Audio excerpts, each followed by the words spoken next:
যে একটা রাজনৈতিক প্রতিহিংসা পরায়ণ এবং রাজনৈতিক উদ্দেশ্য প্রণোদিত থেকে এই কাজ হচ্ছে।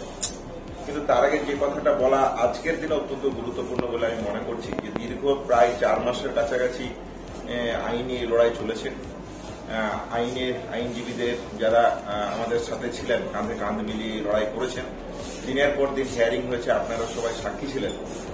তাদের যে এই লড়াই, সেই লড়াইকে পুলিশ, এর পাশাপাশি সাধারণ মানুষ থেকে শুরু করে সিনিয়র ডাক্তার, জুনিয়র ডাক্তার, আমার সহকর্মীরা, আপনারা যারা আছেন সবাই, এমনকি এই কোর্ট চত্বরে বহু অগণিত মানুষ আছেন, অনেক আইনজীবী আছেন যারা এই কেসের সাথে নয় কিন্তু এই ঘটনা, এই কেসের সাথে তারা নিজেদেরকেও একটা জায়গায় সম্পৃক্ত ফিল করে। যে আপনি যে দুজনকে সরিয়ে দিচ্ছেন 871 জনের মধ্যে 859 জনকে একই জায়গায় রেখে, এটা কুই বেসিসে করছেন, কোন নোটিশের বেসিসে করছেন? তাহলে আমরা মনে করছি যে একটা স্বচ্ছতার অভাব হচ্ছে, একটা করাপশন বা দুর্নীতির জায়গাকে, ফ্লাড গেটকে আপনারা খুলে দিতে চাইছেন।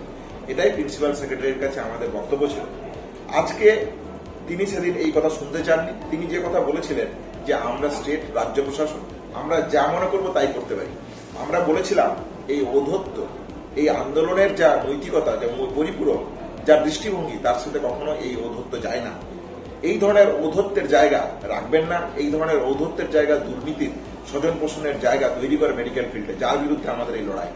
তাই এই আইনি লড়াইয়ে আসা। আজকে যে জায়গা, যে আইনি লড়াইয়ের যে জায়গায় আসা, তার মান্যতা আজকে বিচারপতি দিয়েছেন, যার বিরুদ্ধে আমাদের লড়াই।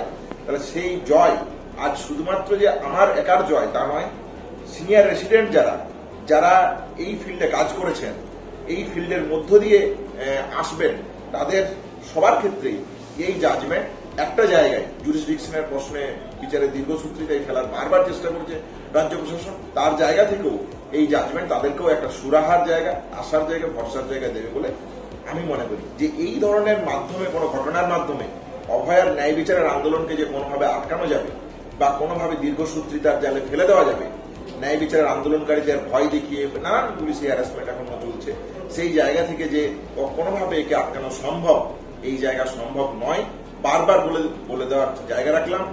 আমি এই লড়াইয়ে প্রথম দিন থেকে ছিলাম যে আন্দোলনের যে অনন্য শিক্ষা, যে অন্যায়কে অন্যায় বলতে পারা, সেই অন্যায়কে অন্যায় বলতে পারার এই লড়াই একটা জয়যুক্ত এলো এবং এই লড়াই এগিয়ে নেওয়ার জন্য আমরা এবং আমি বদ্ধপরিকর থাকব।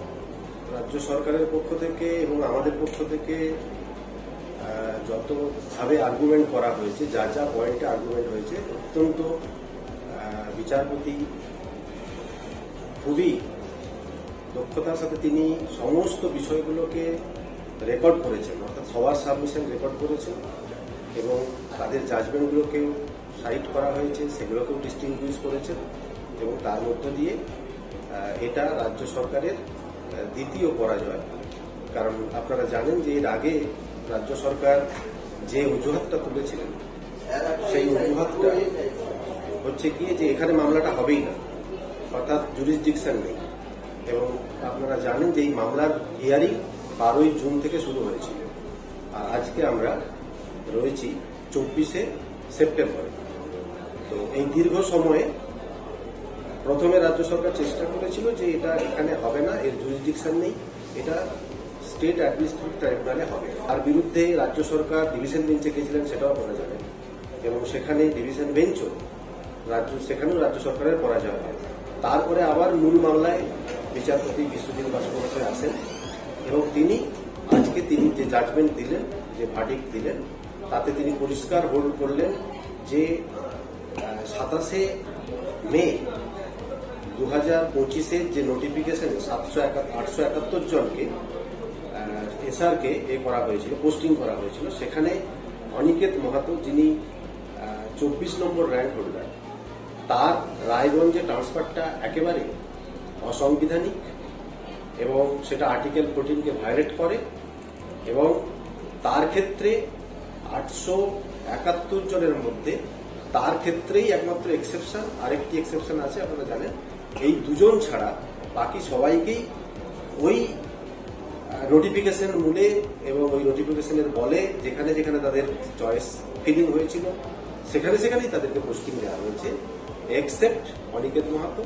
এবং আরেকজন আছে রাস্তাকুল্লা। অতএব এটা আর্টিকেল 14-কে যে ভায়োলেট করেছে, এটা একবারে ব্লেটেন্ট। কলকাতা হাইকোর্টে আজকে অনিকেত মাহাতোর জয় অভয়ার ন্যায় বিচারের আন্দোলনকে আগামী দিনে আরও ত্বরান্বিত করবে। এবং মাননীয় বিচারপতি খুব পরিষ্কারভাবে বললেন যে রাজ্য সরকার অত্যন্ত প্রতিহিংসাপরায়ণভাবে অন্যায় করেছে অনিকেতদের বিরুদ্ধে। এই জয় আমরা মনে করি, মেডিকেল সার্ভিস সেন্টার মনে করে, আগামী দিনে যারা আন্দোলন করছেন তাদের মধ্যেও সাহস যোগাবে এবং প্রত্যয় যোগাবে। এবং একথা বলতে কোনো বাধা নেই যে যদি অনড়ভাবে আনকম্প্রোমাইজিং ওয়েতে আন্দোলন করা যায় সঠিক পথে, তাহলে জয় সুনিশ্চিত হয়। আমরা দাবি করছি সরকারের কাছে এবং কোর্টের কাছে অ্যাপিল করছি যে আরও যে দুজন ডাক্তার দেবাশিস হালদার এবং আশফাকুল্লাহ নাইয়া, তাদেরকেও যেন একই রকমভাবে তাদের মেরিটের ভিত্তিতে যেখানে যেখানে পাওয়ার কথা সেখানে যাতে আবার তাদেরকে নিয়োগ করা হয়, এই দাবি বা এই আবেদন আমরা রাখছি। এবং আন্দোলনকারী জুনিয়র ডাক্তার থেকে শুরু করে বা সিনিয়র ডাক্তার যাদের ওপর এখনও পুলিশি হ্যারাসমেন্ট চলছে, মেডিকেল সার্ভিস সেন্টার সবসময় তার প্রতিবাদ করে আসছে এবং তাদের পাশে আছে।